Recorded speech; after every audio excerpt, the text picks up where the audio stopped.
Hello बच्चों, good morning. आज की वीडियो में हम निर्देशांक ज्यामिति कक्षा 10 एनसीईआरटी मैथ इसमें त्रिभुज का क्षेत्रफल कैसे ज्ञात करते हैं और तीन दिए गए बिंदु संरेख होते हैं और अगर वो तीन बिंदु संरेख हैं तो उनसे एक कंडीशन निकलती है। इसके विषय में आज हम पूरे चैप्टर का अध्ययन करने वाले हैं। तो चलिए स्टार्ट करते हैं।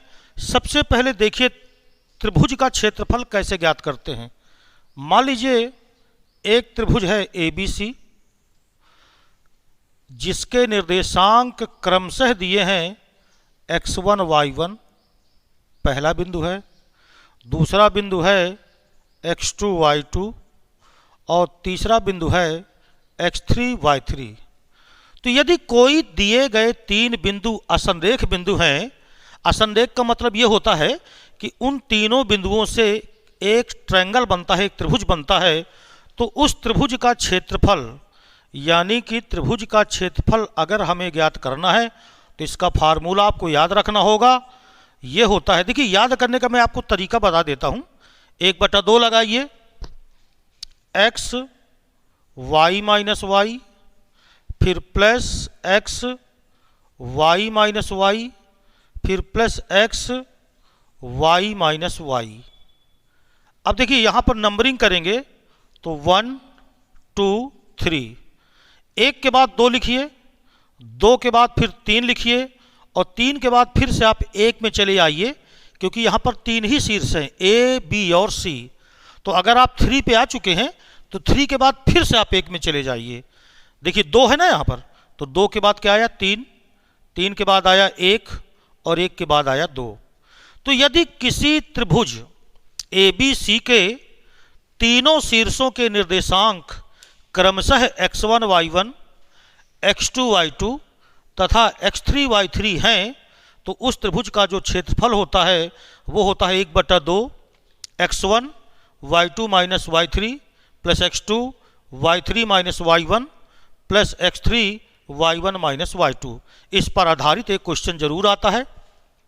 अब इसके बाद बात यह आती है कि वो तीनों बिंदु संरेख हो तब क्या कंडीशन होगी। तो देखिए यदि तीनों बिंदु संरेख हैं, यदि बिंदु संरेख हैं, अंग्रेजी में इसको कहते हैं कोलीनियर हैं, तो अगर जो बिंदु संरेख होंगे तो जो त्रिभुज का क्षेत्रफल होगा वो 0 होगा। क्यों होगा? क्योंकि अगर त्रिभुज संरेख होंगे तो उनसे त्रिभुज बनेगा ही नहीं। संरेख का मतलब क्या होता है? एक सीधी रेखा में होना। तो अगर त्रिभुज नहीं बनेगा तो त्रिभुज का क्षेत्रफल क्या आएगा? 0 आएगा। तो इसका मतलब यदि कह दे कि दिए गए तीन बिंदु संरेख हैं तो इसका मतलब यह होता है कि जो त्रिभुज का क्षेत्रफल है वो किसके बराबर आ जाएगा? 0 के बराबर आ जाएगा। तो अगर कभी भी तीन बिंदु कह दे कि संरेख हैं, इसका मतलब हमको उस त्रिभुज, उन बिंदुओं से निर्मित त्रिभुज का क्षेत्रफल वो 0 लेके चलना होगा। और अगर कहता है कि त्रिभुज के दिए गए बिंदु संरेख हैं, अगर पहले से बता दे कि त्रिभुज एक त्रिभुज है जिसके बिंदु दिए गए हैं, त्रिभुज का क्षेत्रफल निकालो, तब तो आपको ये करना है। और अगर वो कहता है कि दिए गए तीन बिंदु संरेख हैं तो उनसे निर्मित त्रिभुज का क्षेत्रफल आपको 0 लेके चलना है। इस पर आधारित क्वेश्चन किस प्रकार करते हैं, शुरुआत करते हैं पहले क्वेश्चन से। तो चलिए पहला क्वेश्चन स्टार्ट करते हैं। और पहला क्वेश्चन देखिए है क्या, सिद्ध कीजिए कि तीन बिंदु संरेख हैं। हमको दिए गए तीन बिंदु हैं, यहां पर हमारे पास तीन बिंदु हैं B C plus A, C comma A plus B और A comma B plus C। हमको सिद्ध करना है कि दिए गए बिंदु क्या हैं? संरेख हैं। तो देखिए कैसे करेंगे। ये जो तीनों बिंदु हैं आप इनको मान लीजिए कि पहला बिंदु x1 y1 है, दूसरे बिंदु को आप x2 y2 मान लीजिए और तीसरे बिंदु को आप मान लीजिए x3 y3। ये आप अपने समझने के लिए मान लीजिए जिससे बीच में गलती ना हो लिखने में। और आप कहिए कि चूंकि तीनों बिंदु संरेख हैं, चूंकि तीनों बिंदु संरेख हैं, तो अगर ये बिंदु संरेख हैं, नो, हमें सिद्ध करना है कि क्या ये तीनों बिंदु संरेख हैं। यहां पर ये ध्यान रखना होगा कि सिद्ध करना है कि तीनों बिंदु क्या हैं? संरेख हैं। तो यदि तीनों बिंदु संरेख हैं तो त्रिभुज का जो क्षेत्रफल आएगा वो 0 आएगा। तो इस प्रश्न में हमें दिखाना है कि जो त्रिभुज का क्षेत्रफल आएगा वो क्या आएगा, 0 आएगा। अब देखिए त्रिभुज का क्षेत्रफल क्या होगा, 1/2। अभी अभी मैंने आपको फार्मूला बताया, x1 y2 minus y3 plus x2 y3 minus y1 plus x3 y1 minus y2। ये होता है त्रिभुज का क्षेत्रफल। अब हम करेंगे क्या कि ये तीनों बिंदु हम क्रम से यहां रख देंगे। तो चलिए रखते हैं, 1/2 x1, देखिए मैंने इसीलिए लिख दिया है नीचे x1, यहां आप लिखेंगे b, y2 माइनस y3, तो y2 है a plus B minus y3 है b प्लस सी। चूंकि पहले से माइनस लग गया इसलिए चिन्ह बदल देना, तो b माइनस सी हो जाएगा, प्लस x2 में c लिखा हुआ है तो c लिख दीजिए, y3 है b प्लस सी माइनस y1 है c प्लस a, इसलिए यहां हो जाएगा c माइनस a, क्योंकि पहले से माइनस होगा तो चिन्ह बदल जाएंगे। प्लस x3 को देखें तो x3 यहां पर कितना है a, तो यहां a लिख दीजिए, ये a हमने लिख दिया, y1 माइनस y2, तो y1 है c प्लस a, और देखो माइनस y2 है ना, तो जो y2 दिया है वो a प्लस बी दिया है, मगर हमें यहां लिखना होगा a प्लस बी नहीं a माइनस बी। ये हो गया बराबर 1/2। अच्छा देखिए यहां से कुछ कैंसिल हुआ, माइनस का b प्लस का b कैंसिल हुआ, तो b का गुणा करेंगे a में तो आया ab minus B C, plus देखिए यहां से c को कैंसिल करो, c का गुणा b में होगा तो बी सी माइनस सी ए आया, प्लस a से a को कैंसिल करोगे तो गुणा करोगे तो सी ए, और माइनस कितना आ गया ए बी। गुणा भाग करते समय ध्यान रखा करिए कि कहीं गलती ना हो।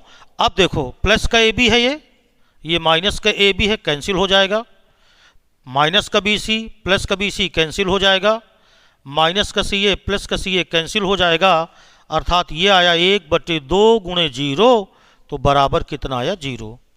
त्रिभुज का क्षेत्रफल यदि 0 आया इसका मतलब सिद्ध हो गया कि दिए गए तीनों बिंदु क्या हैं, संरेख हैं। अतः लास्ट में आप लिखेंगे अतः बिंदु क्या हैं, संरेख हैं। तो कोई भी क्वेश्चन अगर आ जाए और कहे कि सिद्ध करो कि दिए गए तीनों बिंदु संरेख हैं या दिए गए तीन बिंदु कोलीनियर हैं, तो हमें करना क्या है, इन तीनों बिंदुओं को त्रिभुज के क्षेत्रफल में रखना है क्रमशः मान करके, x1 y1, x2 y2, x3 y3, और देखेंगे कि जो त्रिभुज का क्षेत्रफल आया वो क्या आया 0। तो उम्मीद करता हूं कि सवाल आपको समझ में आ गया होगा। अब देखते हैं कि अगली कड़ी में जो क्वेश्चन आता है वो किस प्रकार का आता है। तो चलिए देखते हैं क्वेश्चन नंबर दूसरा। जो दूसरा क्वेश्चन है देखिए वो क्या है, k के किस मान के लिए बिंदु k -1, 2, 1, 4, 5 एक ही रेखा पर हैं। देखिए जब तीन बिंदु उसने पहले से बता दिया कि एक ही रेखा पर हैं, मतलब दिए गए तीनों बिंदु क्या हैं, संरेख हैं। तो जब संरेख हमें उसने पहले से बताया तो इसका मतलब उसने बोल दिया है कि इनसे जो बनेगा त्रिभुज, यानी इनसे निर्मित त्रिभुज का जो क्षेत्रफल होगा वो 0 होगा। स्टार्टिंग करेंगे हम यहां से, चूंकि दिए गए बिंदु संरेख हैं, दिए गए बिंदु संरेख का मतलब एक ही रेखा में है, तो चूंकि दिए गए बिंदु एक ही रेखा में हैं, इसका तात्पर्य यह हुआ इसलिए त्रिभुज का क्षेत्रफल बराबर 0 लाना नहीं है, पहले से पता है। तो हम करें क्या कि त्रिभुज के क्षेत्रफल में इनको रख के और बराबर 0 लिख देंगे और हल करेंगे तो k का मान आएगा। तो चलिए देखते हैं, एक बार फिर से देखिए, त्रिभुज का क्षेत्रफल बराबर होता है 1/2। मैं आपको बता चुका हूं, x1 y2 minus y3 plus x2 y3 minus y1 plus x3 y1 minus y2, और ये होता है त्रिभुज का क्षेत्रफल। तो इसमें हम इसको रखेंगे, चूंकि बिंदु कहा है कि एक ही रेखा में है, इसका मतलब ये दिए गए बिंदु क्या है, संरेख हैं। राइट है ना। तो चलिए करते हैं। इसलिए 1/2 पहले बिंदु को x1 y1 मानना है तो देख करके लिखिएगा x1 यानी k लिखा, y2 1, y3 5 ये हो गया, प्लस x2 2 तो यहाँ 2 लिख दीजिए, y3 5 माइनस माइनस प्लस 1 हो जाएगा y1, प्लस x3 4, y1 -1 और y2 है -1 कर देंगे, चूंकि +1 है तो -1 हो जाएगा। ये त्रिभुज का क्षेत्रफल ये बराबर 0 हमें लिखना है, चूंकि जो दिए गए बिंदु हैं वो क्या दिए गए हैं, संरेख दिए गए हैं। राइट है। देखिए 1/2 कभी 0 होता नहीं है, वैसे भी अगर आप त्रिया गुणा करेंगे तो 0 ही आएगा। इसका मतलब यहाँ से हमें मिला k इंटू -4 ये आया, प्लस 5 और +1 6 हो जाएगा तो ये 12 आया। यहाँ से देखिए -2 तो माइनस का कितना आएगा 8 बराबर कितना 0, अर्थात ये आ गया -4k और यहाँ से आएगा +4 बराबर 0, अर्थात -4k बराबर -4। इसलिए जो k की वैल्यू आई वो कितनी आई 1। तो देखिए इस तरह का एक सवाल 1 नंबर में क्वेश्चन आता है या तो 2 नंबर में आता है, और ये जरूर आता है परीक्षा में कि k का मान ज्ञात करो या p का मान ज्ञात करो, जिसके लिए बिंदु क्या होंगे, संरेख होंगे। तो अगर उसने कहा कि बिंदु संरेख हैं तो हमें त्रिभुज का क्षेत्रफल 0 लेके चलना है, सॉल्व करना है, अपने आप उससे k का मान आ जाएगा। राइट है। तो इस प्रकार ये क्वेश्चन नंबर 2 हो गया। अब देखिए इस पर आधारित जो तीसरा क्वेश्चन है वो किस प्रकार का आता है, आइए उसको भी देख लेते हैं। जो तीसरा क्वेश्चन है देखिए वो क्वेश्चन क्या कह रहा है, x व y में संबंध ज्ञात कीजिए यदि बिंदु संरेख हैं। इसमें ना तो हमें x की वैल्यू निकालना है ना तो y की वैल्यू निकालना है। दिए गए बिंदु संरेख हैं तो हमें x और y में रिलेशन ज्ञात करना है, संबंध ज्ञात करना है। लेकिन एक चीज़ तो क्लियर है कि ये बिंदु संरेखी हैं। संरेखी का मतलब एक ही रेखा में है, कोलिनियर है। तो ये कंडीशन तो हमें पता ही हो गई ना कि जो त्रिभुज का क्षेत्रफल होगा वो 0 होगा, चूंकि बिंदु क्या है, संरेखी हैं। तो लेकर के चलते हैं, जो रिलेशन आना होगा वो अपने आप आ जाएगा। तो चलिए शुरू करते हैं। चूंकि बिंदु, अब यहाँ पर जो बिंदु दिए गए हैं उनको लिखते हैं, बिंदु x y है 1 2 तथा 7 0 संरेखी हैं। ये हमें दिया गया है कि ये बिंदु क्या है, संरेखी हैं। इसलिए त्रिभुज का क्षेत्रफल यानी डेल्टा बराबर, ये डेल्टा का मतलब होता है एरिया ऑफ ट्रायंगल। तो त्रिभुज का क्षेत्रफल क्या होगा, 0 होगा। त्रिभुज का क्षेत्रफल 1/2, सूत्र अब आपको याद हो गया होगा, x1 x हो गया, y2 - y3 2 - 0 प्लस x2 1 रखिए, y3 - y1 तो 0 - y प्लस x3 7 रखिए, y1 - y2 तो y -2 और ये बराबर क्या लिख दिया 0। चूंकि दिए गए बिंदु क्या हैं, संरेख हैं, तो इनको 0 के बराबर लिख दिया। अब देखो 1/2 त्रिया गुणा करोगे 0 होगा, या आप ये कह सकते हो कि 1/2 कभी 0 हो ही नहीं सकता, इसका मतलब यही 0 होगा। तो आइए इसको लेके चलते हैं। दिस इंप्लाइज दैट 2 में से 0 निकाला, 2 बचा तो 2x आया। यहाँ से देखिए माइनस का कितना आएगा y, प्लस 7 का गुणा करेंगे तो 7y - 14 बराबर कितना 0, अर्थात ये आ गया 2x प्लस का 6y बराबर 14। 14 को उधर ले जाओ, 2 से कैंसिल कर दो तो आ जाएगा x प्लस 3y बराबर कितना 7। x और y में ये रिलेशन आएगा, यानी x प्लस 3y की जो वैल्यू आई वो 7 के बराबर आ गई। यही हो गया x और y में संबंध। तो इस प्रकार का भी क्वेश्चन दे सकता है कि x और y में रिलेशन ज्ञात करो, तो ये क्वेश्चन बड़े आराम से आप हल कर सकते हैं, कोई दिक्कत नहीं होनी चाहिए। राइट है। चलिए देखते हैं अगला चौथा क्वेश्चन इस पर आधारित कैसा हो सकता। जो अगला क्वेश्चन है देखिए वो है, यदि बिंदु a0 0, b तथा x y संरेख हैं तो सिद्ध करो x/a plus y/b this is equal to 1। काफ़ी अच्छा क्वेश्चन है, 2020 ये यूपी बोर्ड में आ चुका है। क्वेश्चन बिल्कुल आसान है। देखिए बस एक कंडीशन लानी है हमको कि अगर दिए गए तीनों बिंदु संरेख हों तो हमें लाना है x upon A plus Y upon B this is equal to 1। तो कैसे करेंगे? सबसे पहले देखिए हम यहाँ से स्टार्ट करेंगे कि चूंकि बिंदु जो तीन बिंदु ये दिए हैं इनमें है a0, दूसरा है 0 कामा b, तीसरा है एक्स वाई, और ये तीनों बिंदु हमको बताए गए हैं कि ये बिंदु संरेख हैं। इसलिए हम त्रिभुज का क्षेत्रफल 0 लेके चलेंगे। इसको लेके चलना है, लाना नहीं है। ये हमको पता है कि ये तीनों बिंदु क्या हैं, संरेख हैं। तो बस इस्तेमाल करेंगे सूत्र का 1/2 x1 a हो गया y2 माइनस y3 तो हो गया b minus Y plus x2 0, फिर होता है y3 माइनस y1 तो y माइनस 0 प्लस x3 की जगह पे x y1 minus y2 0 minus b और बराबर कितना 0। अभी इसके कई क्वेश्चन में बता चुका है 1/2 का कोई अर्थ नहीं रह जाता। इसलिए अब हम यहाँ से शुरू करेंगे। तो देखिए a का गुणा b में करो तो आया ab माइनस का ay, 0 में किसी का भी गुणा करेंगे तो यहाँ पर तो 0 ही आना है, और 0 में से माइनस b करोगे तो माइनस b आएगा, तो माइनस b इंटू एक्स बराबर 0। देखो जब कोई क्वेश्चन सिद्ध करने वाला होता है तो हमें ये ध्यान रखना पड़ता है कि हमें क्या लाना है, उसी हिसाब से सवाल लगाएं। तो देखिए x upon A plus Y upon B बराबर 1 लाना है, यानी एक साइड पे हमको x और y रखना है सबसे पहले। तो देखो इधर ये माइनस का ax है, ये माइनस का bx है, इन दोनों को हम दाहिनी ओर शिफ्ट कर देते हैं तो ab बचा के इधर आ जाएगा ay प्लस का हो जाएगा bx भी प्लस का, या हम इसको लिख दें ऐसे ay प्लस का bx बराबर कितना ab।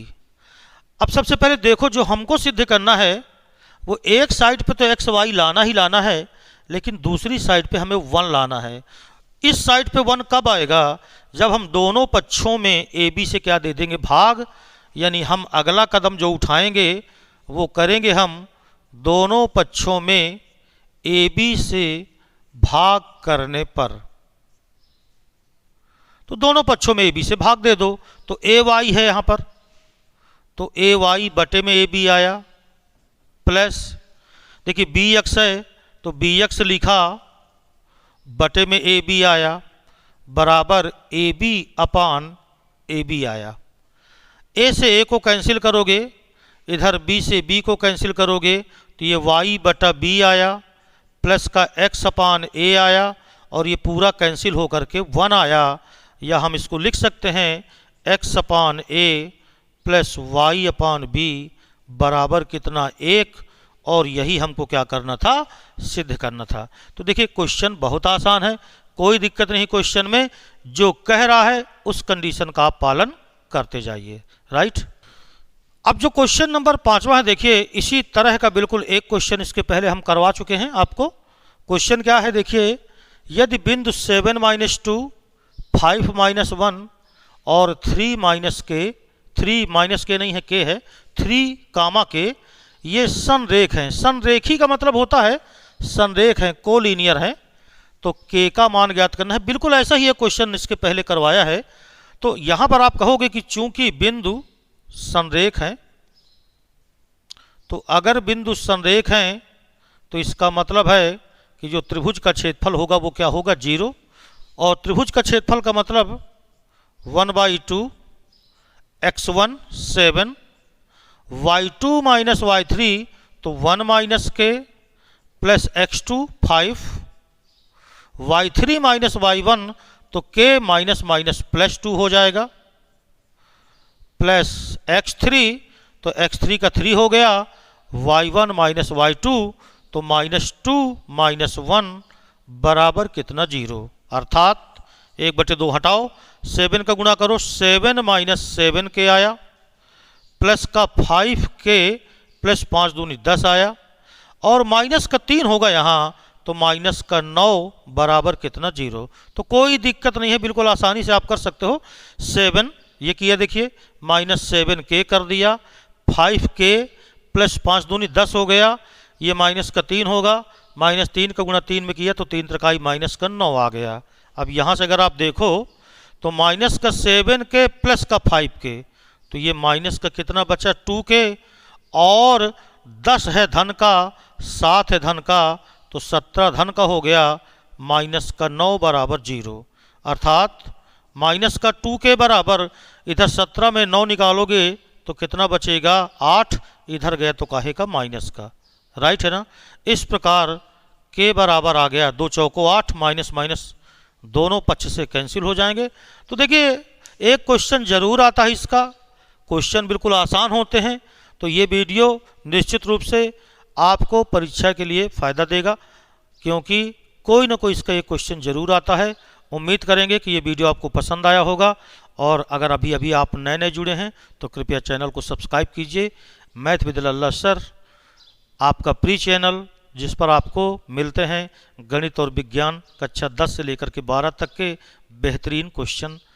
सभी लोगों को मेरा नमस्कार, धन्यवाद।